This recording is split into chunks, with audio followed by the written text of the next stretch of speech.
Do you remember Pop? I love Pop. Yes, he's the foster dad to over 50 teens in Brooklyn, and he's remarkable. 50 teens. He's like, and the thing is that we're interviewing you because you're amazing. And he's like, what? This is just my calling. No big deal. What are you talking about? Why is everyone trying to interview me? And I'm like, because you're amazing. That and so much more coming right up on today's episode of The Pod Spotter.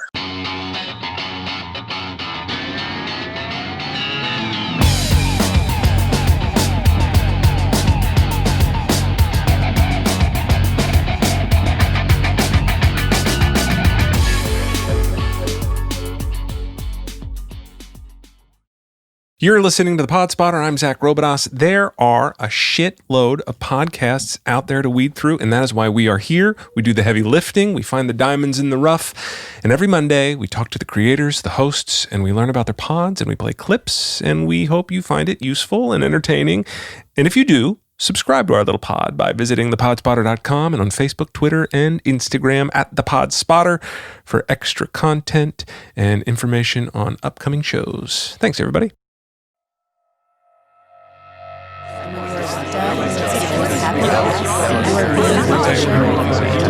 Then you like Facebook, Twitter, Instagram. It's really a pleasure. I've been screening hundreds of podcasts.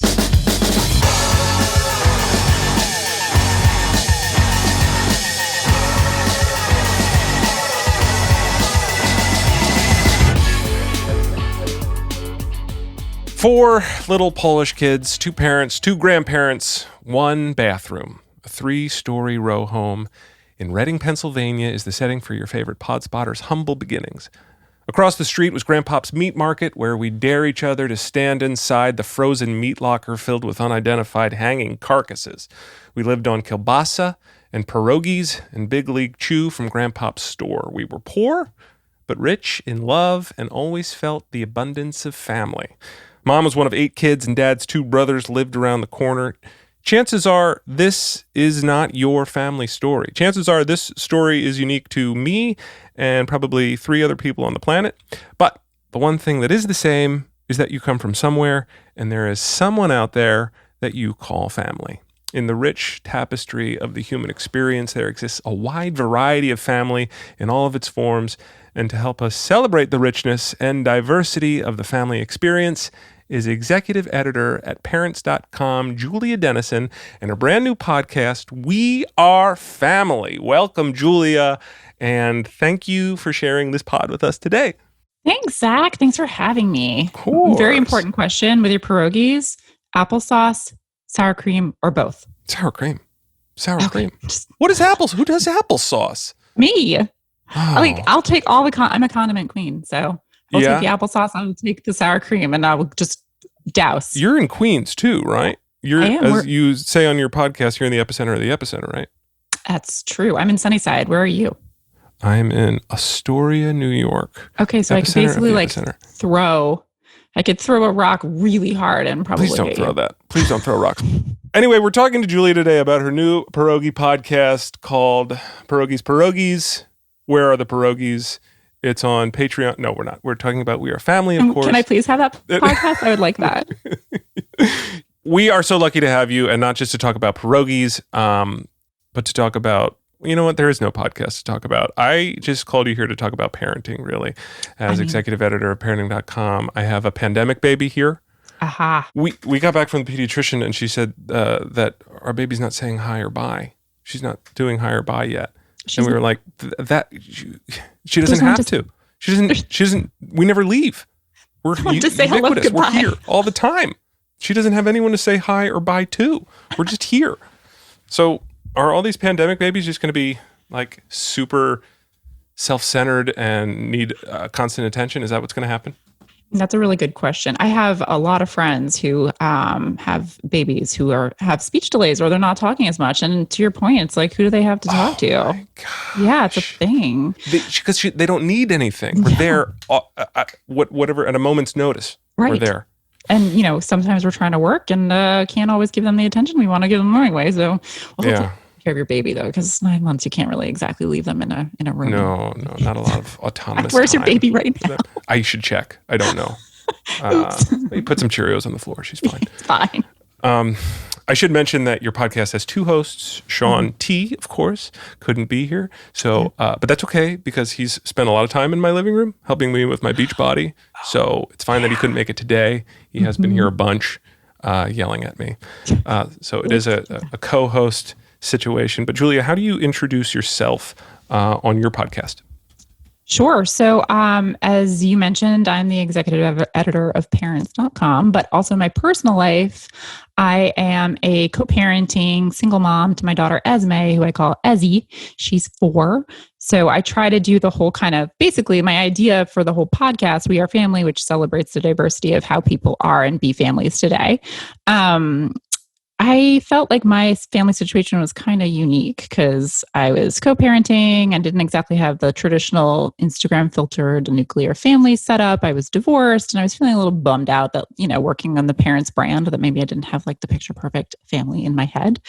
But then I realized that I wasn't the only one. There's plenty of other people like me. In fact, there's statistics that say that the number of non-traditional, non-nuclear family setups, whether that's intergenerational or co-parenting or divorce setups or what have you, could even be outnumbering the number of traditional nuclear families as soon as 2020 into 2021. So I thought, okay. So yeah, traditional nuclear family will be the minority. Yeah, that's what they're looking at. Yeah. Because there are all these different setups. People live with their grandparents, people single parent, people co-parent, people, there's just a lot of ways that people call themselves a family. So I thought to myself, well, you know what? We don't tell that story enough. So for selfish reasons, to make myself feel better, let's do a podcast where we talk about alternative family setups and different unique ways that people become families. So yes. But you often say that people do try to project perfection in parenting. I loved your article about, hey, it's okay if you screwed up and didn't get the back to school sign. It's fine. You're still a good parent. You don't have to be perfect. I loved that one. Yeah. And, I was feeling that. I was really feeling that lately because I was, again, feeling the pressure to do the back to school sign. And I was like, you know what? I've got enough on my plate. I had just down the street, there was a couple coming out of the house and they were they were late. They were clearly late and they were having an argument about the sign. I don't have time to go back and get the sign, and the kid's right there and they're having this thing. And finally they go back in and they get the sign and they do the picture, and it's just very fraught and very tense. And it was like, what is more important here? That like this kid is a part of this like tense, fraught moment to get this picture, or the little snap of her, pretending to smile while mom and dad are melting down. Exactly. It's like what are we who are we doing this for? Yeah, why are we doing this? Are we doing this for ourselves as parents because it's not making us happy? Are we doing this to kind of project, to your point, some sort of image of perfect parenthood? Yes, probably. But like that doesn't help anybody out. That makes everyone else stressed because they look at you and think you're perfect, but you just know darn well, like you say, the fights behind those school signs are happening. It's real. Real Pandemic here, guys. It's okay with the school signs. Forget the school signs. Let it go. So how did you and Shaun get set up for the pod? How did the pod get started? So Shaun T was on the cover of Parents Magazine last year, and him and his husband, they had twin boys through surrogacy, and they were the first gay couple on the cover of Parents Magazine, which on the one hand, great. But on the other hand, we also had people saying it's about darn time, and sure, it was about darn time. So this was last year, and he was just such a great presence in the magazine. And then when we ran the story online, it got such tremendous feedback. And you were saying that you did his workout in your living room. Well, his followers, he's got a fam. It's a cult. It's the Shaun T cult. So yeah, he was so wonderful and like just such a great cover star, and his story was so wonderful. And I was just thinking of co-hosts because I had this idea for this podcast celebrating the diversity of families today, again, to make myself and my family situation feel better. And I thought he would make the perfect complement to my setup. So, he's a gay dad who had kids through twin boys through surrogacy. He's Black. He's a totally different personality to me. He's got his whole backstory is so different to mine. And when it comes down to it, as because this is sort of meta podcast talk, but he's got such a different voice and energy to me. So I felt like a really good complementary co-host. When you think about my story being, the co-parenting white girl in Queens kind of situation. So, Yeah. And then when I asked him, he said yes. It was like just as simple as it gets. And he's just so sweet. And he likes to text me motivational things and ask me about my dating life and things like that. So That's awesome. He he's texts you great. that way, but he also podcasts as a motivational Yes, speaker. that's And it's you just know like what? he's a constant, Bingo. just So we knew. positive force of energy on your pod. Oh, yeah. Which And you I need mean, because you're covering, you cover a variety of issues from surrogacy to adoption, parenting trans, divorce, parenting as an interracial gay couple, parenting with disability. And a lot of times in the same episode, you're covering these things. heavy. And It can be. so, yeah, when I think about your podcast, I get sort of like paralyzed by the weight of all of it when I think of all of it and about, speaking about each topic perfectly. And then I heard your voice and your advice to allies and to cis white men and cis white people struggling to find their voice, particularly in your Black Families Matter episode. And I just want to play, let's listen to Julia. For some context, you had just helped your co-host and his partner talk publicly for the first time. You mentioned about their surrogacy, about being an interracial gay couple. And let's hear your words of wisdom there. You brought up a lot of the stuff that I've talked about, and it's the first interview I'm actually doing with Scott during this time because he hasn't really spoken much. So you've helped us, Julia. A lot. I will speak for myself because that's all I can speak for, is that I have silently been learning, been emotional, almost to tears, and then realizing that maybe this was the path that I needed to be on as far as understanding what is going on and how I can help. Because, like I said, feeling paralyzed or speechless because of all the stuff that's going on is not a good spot. And I'm not saying that that's better than anyone else's. It's just I wanted to help, but I didn't know how. And now I'm learning more that I can. So thank you. Oh, thanks. I think as white people, we have to get over that discomfort, and we have to, we're taught, as I've been taught as a little girl, to just, behave and be polite. And I think this is a time where you have to kind of throw all that out the window. I thought that was so brave of Scott, to admit that, like, he is in an interracial gay couple. He's married to a motivational speaker, and he doesn't have the words for right now. That was like, and I hear that. I hear that a lot. Yeah. And I just thought that your words of sort of, hey, get over, it's not about, just go get messy. Just fine. Be uncomfortable. Yeah. At least you're having the conversation.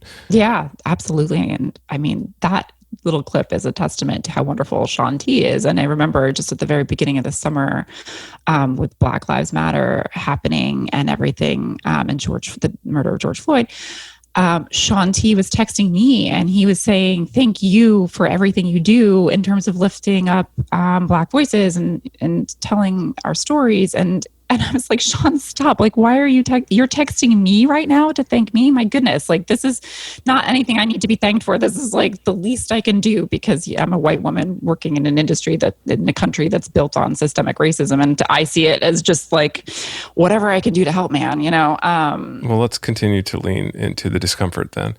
You mentioned you're a single mom, and you do a whole episode on single parenting with Emma Johnson, which I loved. She's in Astoria too. Is she? We're getting together for some applesauce pierogies. The three of us. Right. It's happening.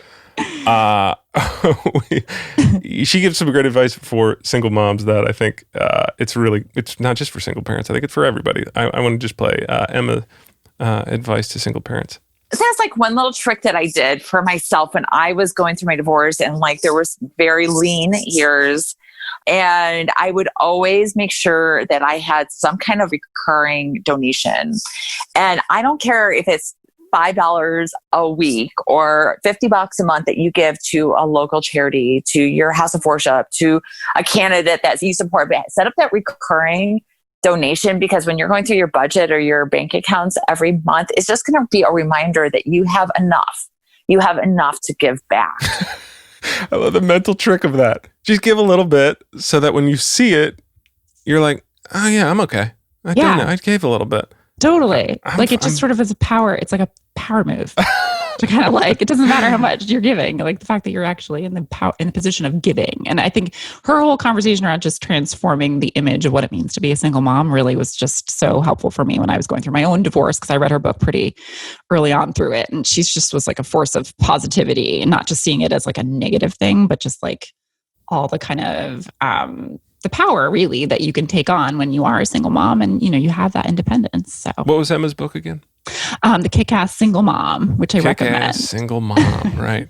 And there's plenty in that for dads too. I love her take on like, hey, you're not Homer Simpson. You're not, you're not the dad and you're not the bumbling idiot. Like, go help. Go help a little. She articulates the importance of co-parenting actually really well.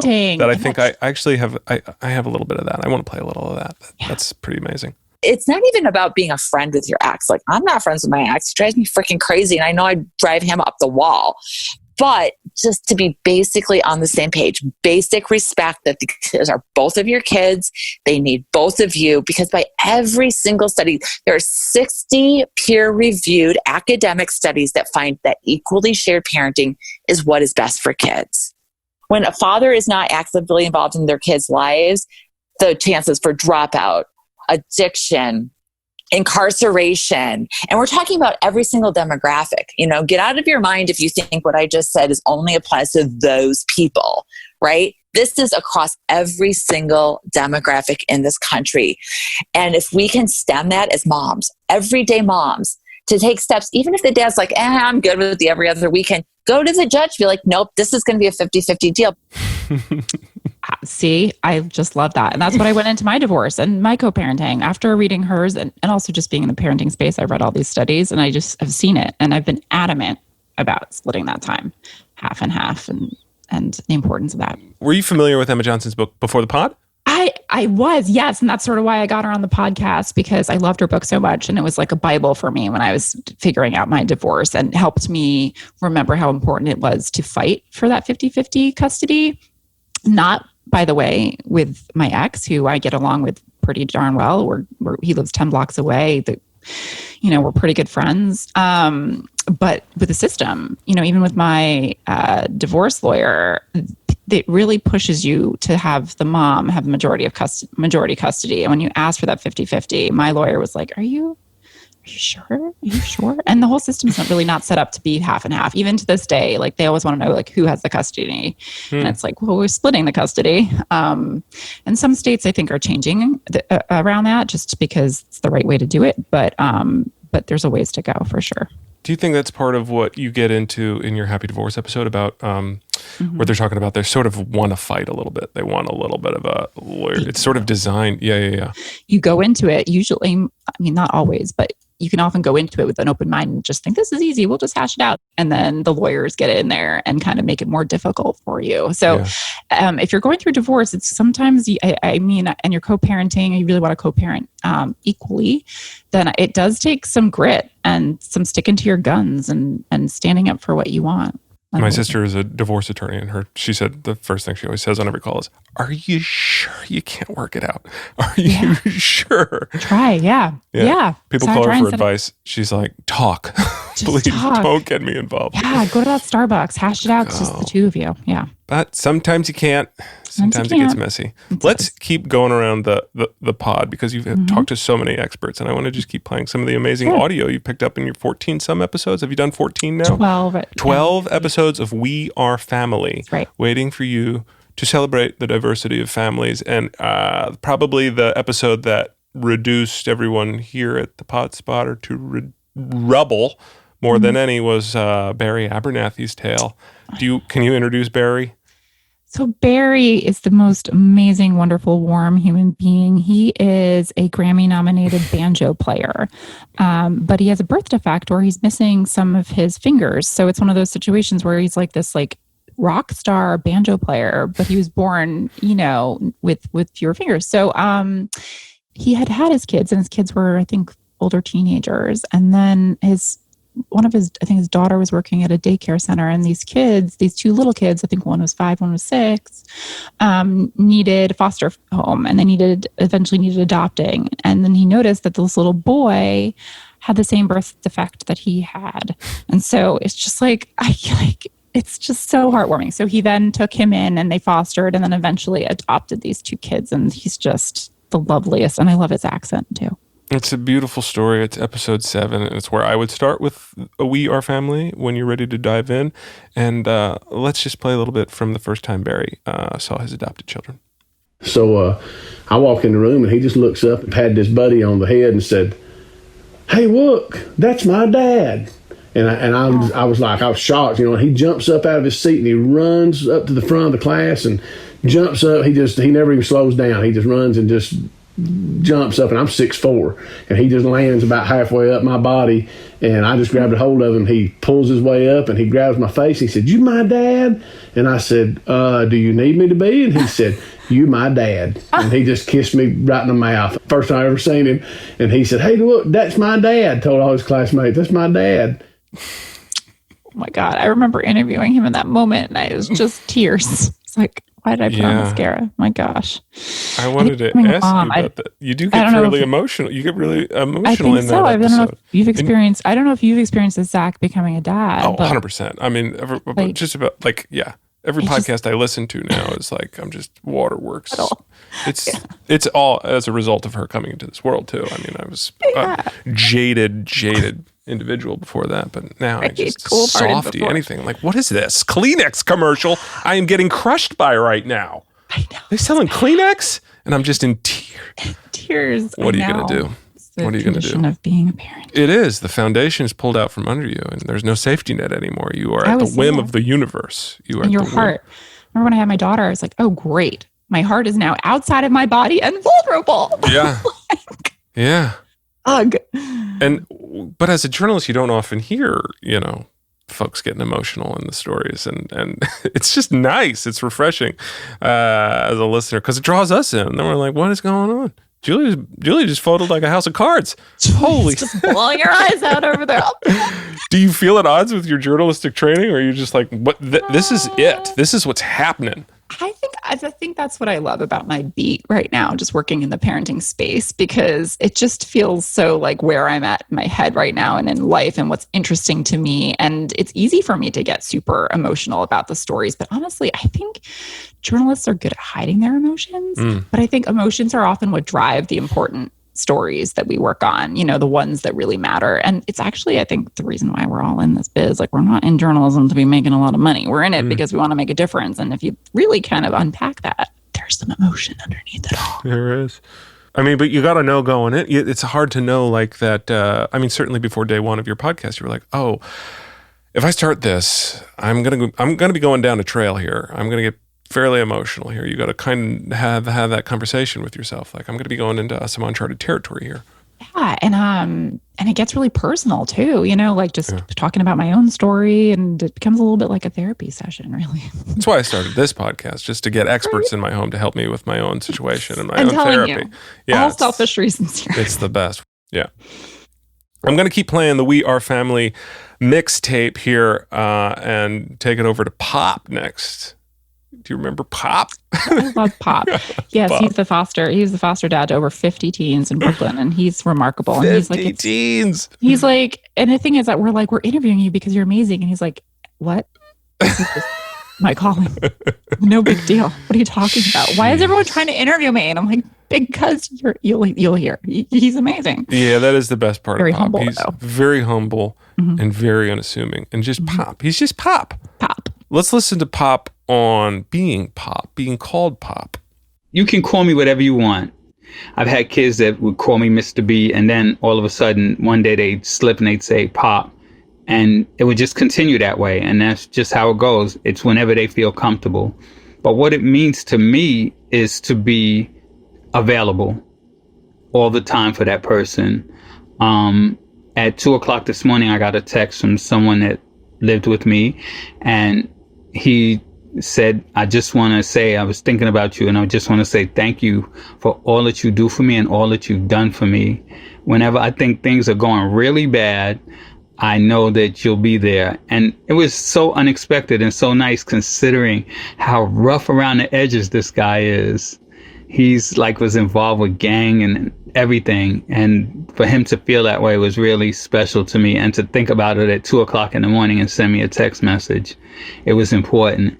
So I want to have that impact on everybody, that they know that there's somebody here, no matter what, and no matter how bad things might get, that I'm here. Yeah. Guy Bryant. He's a saint. He's Pop. Bryant, He's a Pop. Yeah.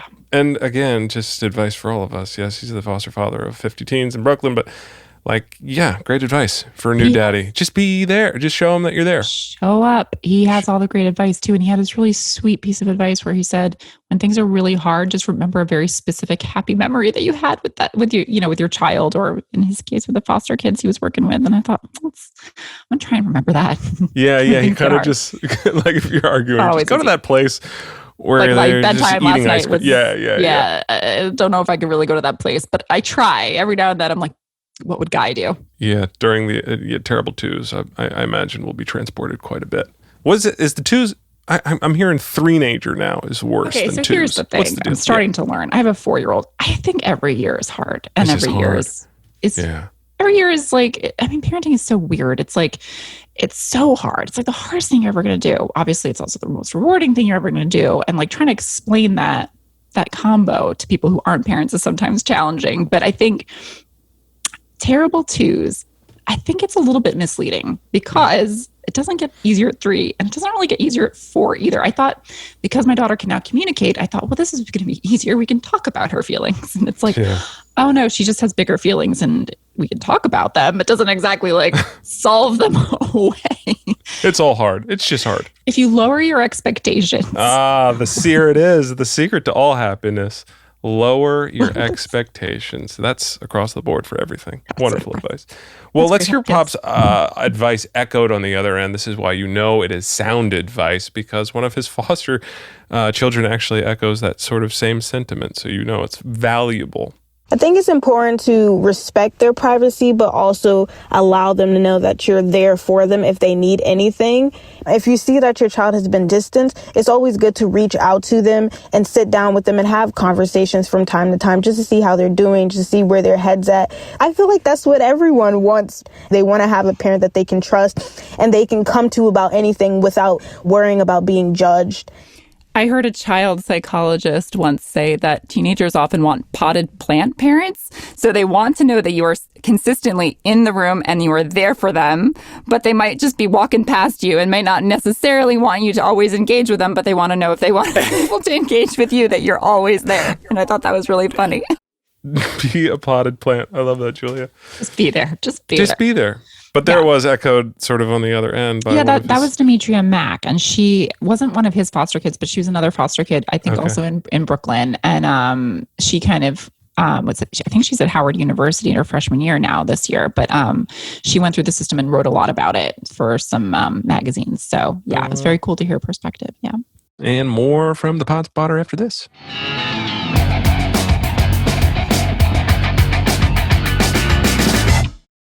We're here to fill the role of looking for great content for you. And if you like this show, please check us out and subscribe. Visit thepodspotter.com and on Facebook and Twitter and Instagram at thepodspotter for lots of good stuff. And please, please, please leave a review. So subscribe, rate, and review us on Apple Podcasts and help spread the word. We release every Monday with a review of a great new pod, and we're just going to keep plowing ahead. We're going to keep going here, so please keep listening. And if you have suggestions for future pods, do drop us a note on any of those social media platforms or at thepodspotter.com. Thanks, everybody.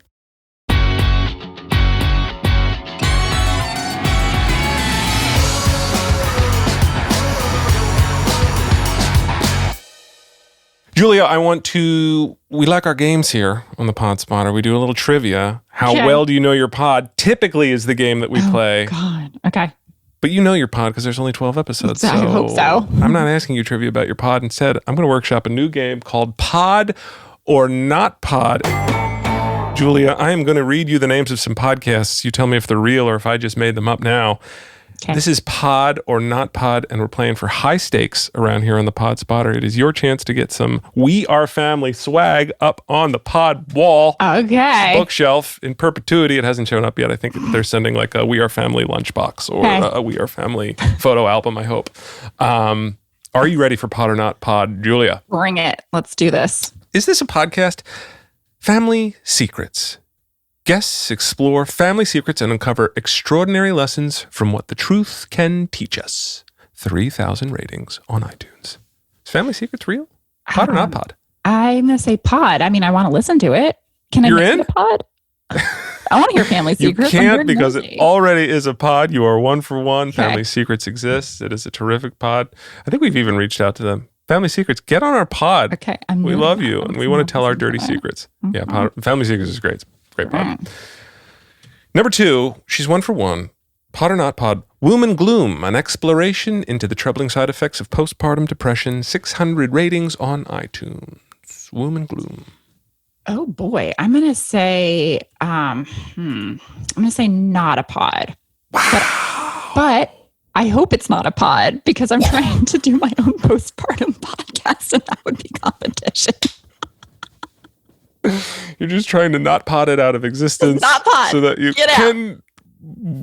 can have that name that is made up. Right. You can totally use Womb and Gloom. I don't think it's going to look very good on a t-shirt.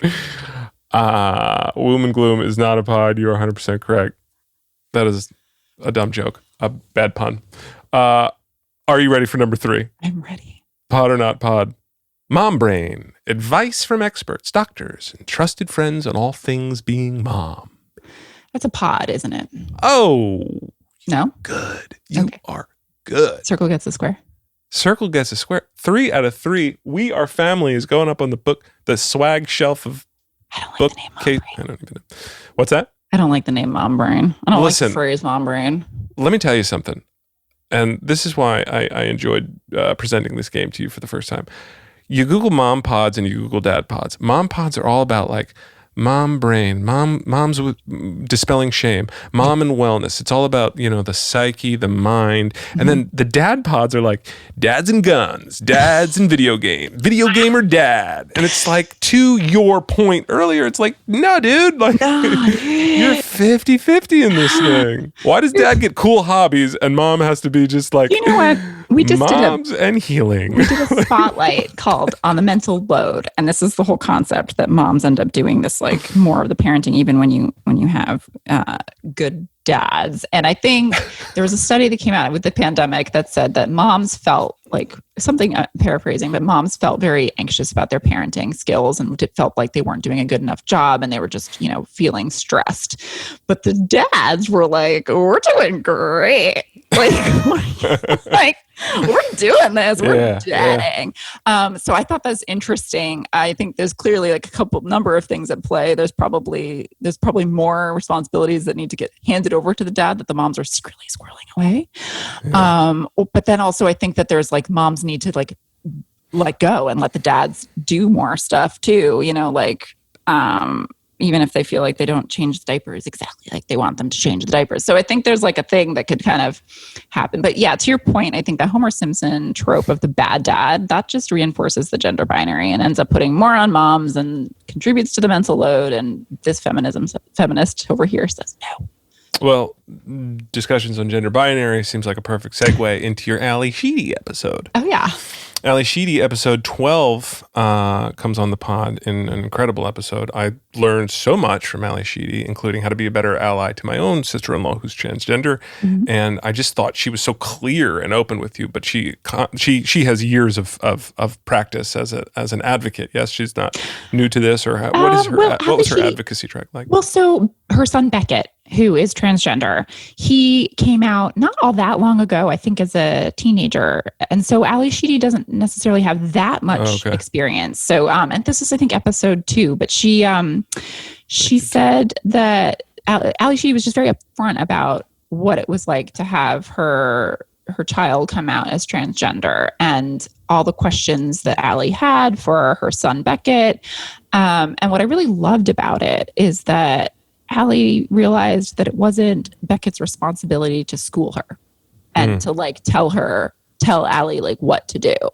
Yeah. Ali had to take it on herself to learn about all these things because it wasn't fair for her as a parent to put it onto Beckett because he was already going through so much, just transitioning and, working through it all. So, but Ali Sheedy was very honest about that her reaction and processing. Because I think it's easy for us to say like, as a parent, that you obviously want to be accepting of your child in every way. And that's like goal number one as a parent. But obviously, like, you're going to have feelings. And Allie was talking about mostly just from the point of view of like worried about all the kind of medical side of things with Beckett and what actually goes into transitioning from a protective parent point of view. So she's honest in a way that I haven't heard a lot of people be honest about it. And she's so supportive of her son. And like, it's just the most beautiful thing. So I love that. That's, I think, one of my favorite episodes. This has taken a while, right? And I, in this particular instance, felt like Beck needed to take me through the steps that he was going through, which I think was probably an incredible pain in the ass for him.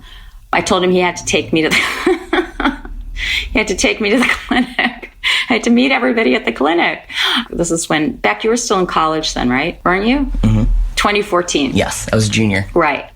So we're going to go down to the clinic, and I wanted to get some information from everybody there, telling me about the hormones, explain to me what's going to happen, all of this. And they, at the clinic, they basically said it wasn't their responsibility to explain anything to me, that Beck was of age and he could do what he wanted, and they didn't exist to serve me. And that was, you know what, they were right, but it threw me into this kind of disoriented place. Yeah, I just love that. It's like, So and whatever you're doing, whatever it is. And I think it's a great parable also just for parenthood and like the letting go that happens when your child grows up, and this idea that you can't always be you're always going to be their parent, but you can't always be parenting them when they're older, and so I think there's that. And I think also just, going into this summer with Black Lives Matter, there's a lot to think about there in terms of me as, being a white person, how it's not a Black person's responsibility to educate white people. I think there's a good analogy there too. It's like, white people, we need to educate ourselves on this and do better. So anyway, yeah, I just feel like that sentiment is like such an important one. And she's so great and honest about it. She's at odds though with the need to educate herself, but then also like her desire to do the research, but then want to know, but what's going on with you? Let's hear, Allie. But I needed to subjectively, I wanted to understand what exactly Beck's steps were, what exactly was going on with Beck. And I think in any situation, to have your parent want to, be super involved in your emotional development would be infuriating. In this particular instance, I just needed enough information to be on the level with him when we were having a conversation. Do you know what I mean? I wanted to know, okay, so I can read about how hormones affect the gender transition. I can read about that. This happens, this happens, this happens, this happens. But what I want to know is what's going on with you. What I observed in my own family was my wife did all the research, about her sister transitioning and read all the books, and nothing could prepare her for sisterly jealousy. Like, I observed sisterly jealousy for the first time in my wife, who grew up with two brothers. Yeah. And then for the first, we were at Christmas, and her mom gave my sister-in-law some hand-me-downs from her mother, and I watched my wife get jealous of not being the only girl and not getting these clothes for the first time. I was like, oh, nothing could prepare you for that. Yeah. Like we talked about it afterwards. It was like, I so appreciate Allie and her honesty, because she just talks about it in a really like raw, true way as a mom. For sure. Let's move around here to your adoption episode with Michael. Super important for me personally. I'm sorry to always make these podcasts about me, but that's the only thing I know how to do. My wife and I found out that medically we shouldn't have another child after her cancer diagnosis, breast cancer diagnosis. And so I just loved the adoption episode, hearing from someone who was adopted, hearing from Michael, hearing his tale, and hearing his thoughts on just being honest with your adopted children. Let's hear from Michael himself. Obviously having an older sister who was 2 years older who was adopted, and then me, my parents were always very open about the fact that we were adopted. And I know that's not the case in all situations where adoptees don't know until sometimes later in life. they just always put it out there that if we ever wanted to find our biological families, our birth families, that they would be helpful in that regard in whatever way that they could be. They were closed adoptions, so it wouldn't be necessarily an easy thing, but certainly if we ever had that feeling. And I just appreciated that, because I think, in terms of knowing where you come, first of all, knowing that you're adopted, I think is really important. And it's hard for me to understand why parents would not share that information with a kid, because I think, it was always an integrated part of who I am and my identity. And my sister and I, it was funny, we both kind of felt this interest in knowing who our biological families were. Not that we didn't love our own mom and dad, but, again, me like not really looking like the people in my family, I had a curiosity and a desire to know more. And it wasn't until after my parents passed away that we kind of started that journey in earnest, my sister and I. I imagine this is probably a controversial topic, and you don't really endorse any sort of, experience one way or the other. You make a pretty strong point not to do that. You just sort of present, here is this person's experience, and let people glean from that what they will. In not every situation, can you be 100% honest, but it was definitely insightful hearing Michael's experience. Yeah. Also another episode that got me super emotional, and he got super emotional, and it's a beautiful thing. But no, I think there's a thread of honesty. I think it's always been sort of central to my approach to parenthood that kids understand more than you give them credit for. And often we have these adult subjects that we think that kids shouldn't be involved in or they need protecting from. And if you just have to look at Mr. Rogers, who was happy enough to be talking about death with kids on his show, to realize that kids understand these subjects that feel heavy, and protecting them from them, as much as that might come from a good place, may not always be what's best or what's most helpful for the kids. So hearing him say how important it is to just be honest about adoption, I thought that was just so interesting. And there's another episode that we have on single moms, and Adrienne Farr, who's a coworker of mine, she's a single mom by choice, and she had a sperm donation to be able to have her daughter. And she also speaks of the importance of allowing her daughter to find the father if she wants to find the father. Similar kind of sentiment. And I think honesty truly is the best policy when it comes to your kids, I think. Do any of them mention what age? Is it sort of just like always just a given? Like, is it just sort of always offered? Or I wonder if he talked about when.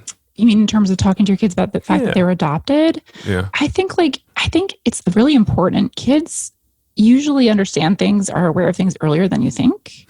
But I think what's most important is to start a diverse conversation about what family looks like with your children from a young age, whether they're adopted or not. So, if you choose your books wisely that you read to your kids, and you choose your language about how you speak to them about family, then that kind of mom and dad family setup, nuclear setup, it's not necessarily the norm for them. It just might be one way of having a family. So I think, whether or not you talk to your kids about it from day one, I think the importance of talking about how some kids are, some kids look different from their parents because, they might come from other parents, but that, or they might come from somewhere else in terms of biologically, and but their parents are their parents and they love them very much. But then the same thing when it comes to talking to your kids about the fact that some kids have two moms, some kids have two dads, some kids live with their grandparents. We did a story on parents.com recently about how teachers have started talking about your grown-ups versus your mom and dad when in schools, so that because they started to find that when they say mom and dad, so many kids are like, well, actually I live with my grandparents. Well, actually I only live with my mom. Actually I live with two moms, language that you use with your kids and the books you read to them, I think are really important. And just the kind of the picture that you paint for them when it comes to what family looks like is important. And that's a way of starting that conversation without actually actively going into the conversation, I think. You get into that in another one of your episodes. It's I'm going to call her Meadow because I'm an idiot. Oh, I know. What is... Jamie Lynn Sigler. Jamie Lynn Sigler talks about how her child is like, she felt like she had to protect so much protecting from living with disability. She was parenting with disability, and she was like, and then she tells that story one day. Her kid was like, "No, you have to go slow for my mommy. She takes more time." So God. beautiful. So it's like, cute. oh, you're protecting me. I'm not only protecting you. This is a two-way. That's right. Sort of thing. The kids, they know, and they know, kids. and they understand. I want to get back to Michael and play one more piece from Michael's adoption story. Mm-hmm. And this is where he shares the story, oh my gosh, of his mom being worried that she would have an extra connection with her biological kids and not have the same connection with Michael. And she was so worried that she was going to somehow love this kid more than she loved my sister and I, because he was a part of her, physically. And so she didn't want to do any of the things that she didn't want to do anything different with my brother than she did with my sister and I. So she wouldn't breastfeed him, and she got a lot of flack for that from people who were like, that's terrible. You should breastfeed your baby. And she's like, but I didn't breastfeed my other babies, and she didn't want to have a connection there. And it's funny because, we never felt like she felt any differently about any one of us. We were all exactly the same in her eyes, my father's eyes. They raised us the same. They treated us the same. And she was like, you were my baby the second you arrived on our doorstep, I mean, I'm telling you. It's an emotional episode, and he's so wonderful and honest about it. But oh my goodness, that broke me. Yeah, anybody that's been around someone breastfeeding, anybody that's seen the bond between mother and child, and just keeping life alive with that, and what that union is like, to give that up because you are afraid of that woman sounds incredible. Incredible. And oh my gosh, totally. As somebody who I breastfed my daughter until she was 2. So I really felt that one. At times it feels disingenuous to just dip in and out of the most extreme moments from people's podcasts. But at the same time, I need to highlight these moments because they're freaking beautiful. And so I'm just thankful that you're making this and that it's out there.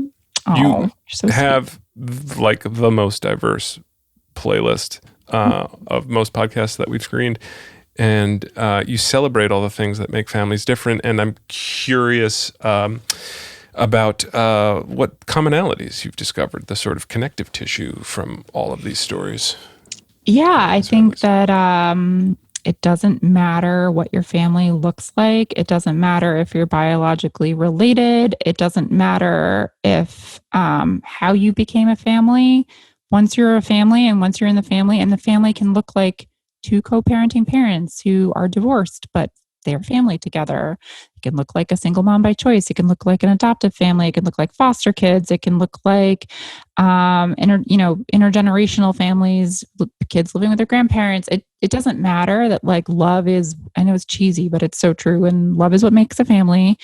And a family loves each other. It doesn't matter how they came to be. So I think that's the main thread throughout the entire podcast. But then there's sort of little sub threads out there, the importance of being honest with kids, and just the fact that kids understand things at a level, that may be more mature than you even realize, that they're very tuned in to the dynamics of family, that they're very much an active part of the family, that you should feel prepared to kind of include them and talk to them and not hide them from these differences and not try and protect them. I think I always tell this one story, and I think I might have told it on the podcast, but I remember I was at my daughter's dance recital, and I saw all these little cute nuclear families with the moms and the dads and waiting for their kid to come off stage. And I had looked at Ezzy's row, and it was she was filling up a whole entire row at the recital, my parents, and at the time it was her dad's girlfriend and her dad, and it's this whole village was taking up all this space and there for her, and this this little 3-year-old. I think she got out on stage and froze basically and didn't have actually dance, but we were there. Yeah. And I thought, you know what? She gets this huge extended family. And of course, she'd always have her grandparents no matter what. But my parents have stepped in a way they might not have stepped in if I hadn't divorced and been co-parenting. So her bond with her grandparents is stronger as a result. So I started to just see the positivity out of what I originally thought of as just a purely negative situation. And I realized that there's good. And as he's going to come out of it with like good life experience that other kids might not have and things to give and positives. So in this podcast is all about that too. So just the fact that families look different, it's not a bad thing. And kids are resilient, but also kids are proud of their families and they're proud of the fact they live with their grandmother. They're proud of their setup. So I think it's about, fostering that. Well, you say sort of in the intro that it's about celebrating the diversity, but I mean, every podcast I listen to, there was something that applies to even a more traditional nuclear family. And so I think that, not to argue with you, but a better description is that it celebrates sort of how diverse families are the same. That's true. Commonalities are... We're all the same. Yeah. We are family. We are family. This is family. That's a really good point. And I think, and I remember that we Are Family actually started as an editorial series on parents.com where we're featuring stories about diverse family situations. And I was very adamant. We did one about a transgender dad, cisgender mom raising kids. And that was one of the first ones. And I was very adamant, and it had a video included. And I was very adamant about the fact that I didn't want it to be like, look at this interesting family situation. It was like, actually, this is just a regular old family. This is just what family looks like to somebody, Yeah. And I think you're absolutely right. Yeah. Well, I want to play one. I would be remiss if I didn't add Catherine Wolfe to the playlist because my goodness. I mean, this could have all been Catherine Wolfe. I could have started. Yes. She's amazing. Your pod has been a tremendous daddy resource, and I do feel better equipped for whatever life situation throws at me. And for some situations that life already has thrown at me, I felt Catherine, I felt like she was speaking directly to me in her notes on parenting through chronic illness. Let's just hear from Catherine. It is all about transforming your mind. And that's everything. That when we can take thoughts that are negative captive and change them. Life is not about what happens nearly as much as it's about how we think about it, how we move forward from it, how we remember it. It's all about the story we're telling ourselves about ourselves. We are called absolutely to live into every moment of life. And what that means is the life right in front of your face, not the life you used to have or the life you thought you would have or the life you thought you were entitled to have or the life whatever. The life you're in right now is what we believe you are supposed to live into and champion and cherish and be about that life. And at times such as this weird social distancing life we find ourselves in, the temptation would be to reject that, to say, I can't handle this. But the reality is that you can. Could you tell us about Catherine? Oh my goodness. Catherine is one of the most amazing people I think I've ever spoken to. She had a brain hemorrhage at age 26. Prior to that, she had the quote unquote perfect idyllic family situation with a lovely husband, and she was pregnant and she had her baby, and I think she had the hemorrhage right around the time she was having her baby. And oh my goodness, of course it was hugely devastating, and she had to just reframe everything she thought she was going to have in her life and her ability. She couldn't walk, she couldn't do anything, and she couldn't even swallow. And she talked about the fact that she loves food, and the idea she couldn't even eat food. I mean, it's just so awful, but she's so positive and she was brimming with so much positivity and about seeing these situations that just look bad no matter how you package it as somehow positive or opportunities to see life differently. And she's just remarkable. That episode is just the best to listen to because as a parent, there's always moments where you feel like this is really hard and this is really you can feel really low about all kinds of things in life and certainly in parenthood. But she really kind of helps put things in perspective. but like that's her to a T. And her relationship with her husband is so lovely, and he's so supportive.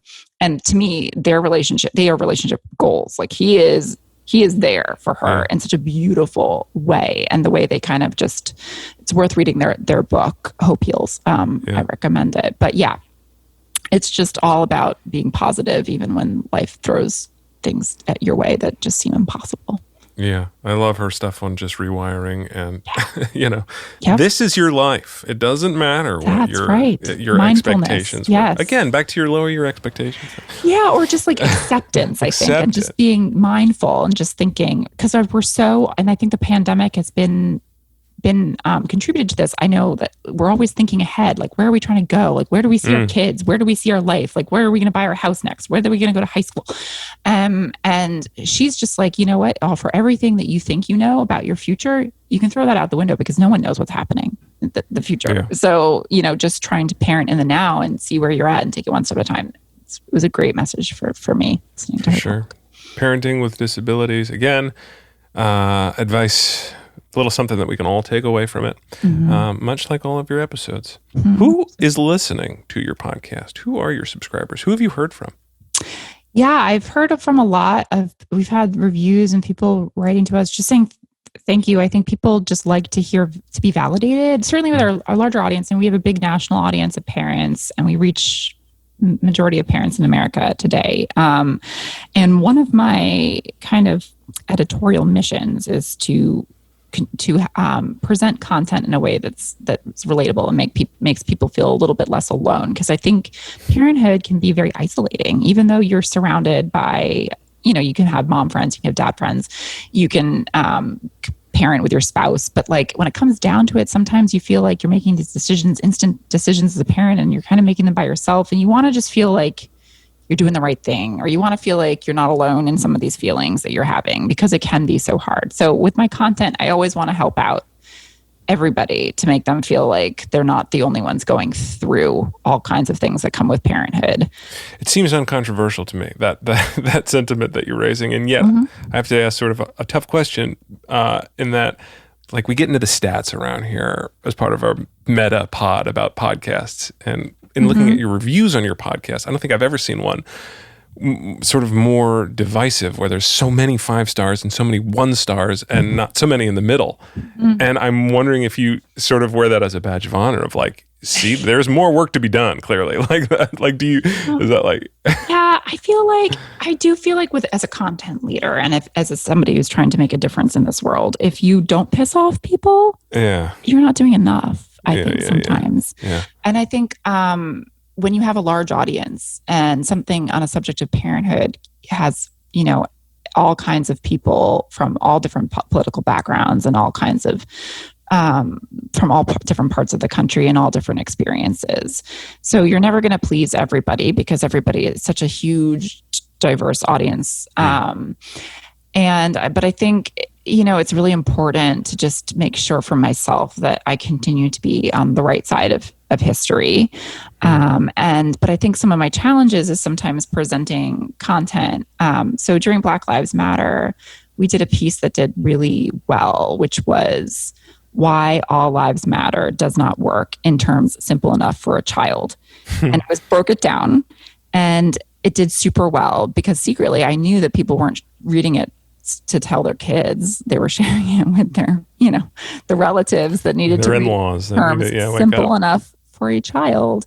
Yeah. And I think that it's important that we do content that can win over just one little step at a time. Yeah. Just by showing, in terms of this podcast, just by showing that, people who may not have been exposed to a diversity of experiences potentially, or maybe they've never met somebody who's transgender, or maybe they come from a context where they're around a lot of people that look like them, and that's fine. But I'm hoping that by presenting this podcast, even if they want to give us a 1-star review because it's not what they're used to and makes them feel uncomfortable, I'm hoping at least that I get in the back of their head, and all that they take away is exactly what you said earlier, that this is just about families. regular, like they may look different on the outside, but they're the same on the inside. And it's just love like anything else. And they're just trying to do the same things that every family's trying to do. And that's get by every day, pack those school lunches, get back to school, do the juggle. That at the end of the day, we're all more similar in terms of who we are as families than we are different. You bring up a great point about exposure, and it's something that we take for granted. That's like lefty liberals living in Astoria, Queens, and But I remember in college I wrote some paper about if we like conscription just made 18-year-olds live in a different area code for a little while, like you urban folks go work a farm, and then people on the farm go live in the city for 1 year. We'll all learn that we're not just out here crazy people trying to burn the country down. My God, get a little empathy. But instead of that, why don't we all just listen to We Are Family, the podcast? Probably a lot cheaper. Yeah, and we have a good around. We have a good episode with our last episode and with Dasha Polanco from Orange is the New Black, and she's Dominican, and we talk a lot about multicultural parenting and the importance of exposing kids to a lot of culture. And I talk about too just the fact that talking about Queens, I think Queens is an awesome place to be raising kids. Talk about exposure to so many different cultures. It's the most diverse urban population in the world. I think I've seen statistics that said that. So yeah. We like to wear that on our sleeve as like a sign of our activism, though. But then you listen to Nice White Parents, and you're like, oh shoot, there's work to be done here. That's exactly a good point. Like we can't just be like, I live in Queens. Check. Yeah, no. Like Seamless has a lot of options. No. Not enough. Well, it's a great pod. Get it wherever you get your podcasts. And start with that Dasha Polanco episode. What was her quote about plants? Do you remember that? I could play it if you don't remember it. But she was like, once you... Dasha Polanco? Yeah. She had that great thing about you can never straighten it back up. Once a plant grows crooked, you can never... If a tree grows crooked, you can never straighten it out or something. I remember when she said that, I was like, oh shoot. I hope I'm not raising a crooked tree. I'm sure I am. No melting this kid's brain by always being here waiting on her, serving her hand and foot. Julia, it is the last 5 minutes of our podcast, which means that they've dropped the kids off at school, or parents have finished cooking their meal, and they're not listening anymore. They've shut it off. No one is here. It's just the two of us, which means it's time for, no one is listening. So go ahead, use this time for whatever you'd like. Recite a poem or tell off a former boss, whatever you want. No one cares. I'm not telling off a former boss. Sing a song, whatever you want. Well, I can go first because I got one. I got to talk to Uncle Pat here. I'm going to keep it in the family and talk to Uncle Pat, who gave me my first job at the catering company. And I was a dishwasher at like 15 or something, 14. It was like one of my first jobs at a catering company. Horrible job, just terrible. The things that I would see back there in the dish area from a catering company, these sheet pans, hotel pans, are out in the sun all day, just baked ziti on there. I can't get it clean. And so every hour or so, Uncle Pat, I would pretend to go to the bathroom and play Snake on my old Nokia. And I'd steal from you, basically. I'd steal. That was stealing. I was not working. I was just playing Snake on my phone in the bathroom, pretending to use the toilet. And I'm sorry. And I'm using the last 5 minutes of my episode to come clean about it. I apologize, and I love you. I guess for me, I think, it's a 38-year-old woman who's just divorced, and it's like I feel like I was a 38-year-old woman when I was 20. And I got married at 24. I was very on my life path from the start. I graduated college. I was like, okay, majoring in art history. I met my husband while I studied abroad. He was British. We then got married, and I lived in London for 10 years. And I was just like, talk about that whole, Catherine Wolfe saying how you just don't know what your future is going to be like. I was just powering through this course in life where I was like, this is what I'm doing and it's going to be fine. And I remember people saying, if you get married young, the chances of your relationship working out is not great. And I thought, well, not me. Not I. You don't know us. You don't know Have you seen how many likes our wedding photo got on Facebook? Beautiful wedding. It's still the best wedding ever. I mean, I think you can have the best wedding ever. And Can't take that away. The worst. Doesn't matter. Yeah. But then, we're good friends. Like, we met in college. Like, this is why we can co-parent, because we kind of grew up together. But now I feel like I'm in my 30s, and it's like this whole new thing, and dating, and it's like just a whole new horizon of, I guess, like, I feel like there's like, I'm like doing my 20s now. And oh, wow. Weird apps. 30. What weird apps are out there? There are, there's like there's just the boring dating apps now. Okay. But I've met, I'm sort of like early into dating a guy. And I just feel like I do feel a little bit like I'm like doing my life a little bit. You did 38 when you were 20, and you're 38 doing 20. Right. I'm basically 24 that's cool. right now. No, it's good. I think as long as you feel like your head is where your feet are, you're in good shape. I'm trying to be chill. I'm trying to be a cool girl. Chill. There you go, Julia Dennison, trying to be a cool girl. No one's listening. It doesn't matter. Right. Julia, thank you for being here. Thank you for doing this. Thank you for sharing the pod. Anything to tease us with for season 2?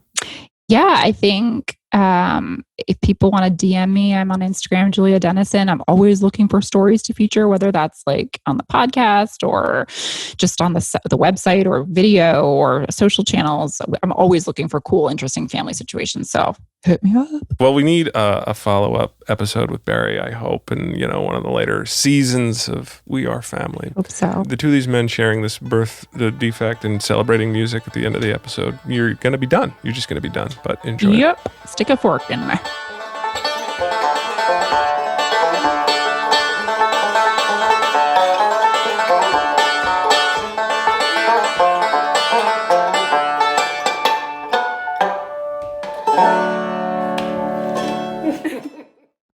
This has been the Pod Spotter, where we showcase the pods that you need to know about. But if you have one that you think we should know about, please let us know via thepodspotter.com or Facebook or Twitter or Instagram at thepodspotter. Thanks, everybody.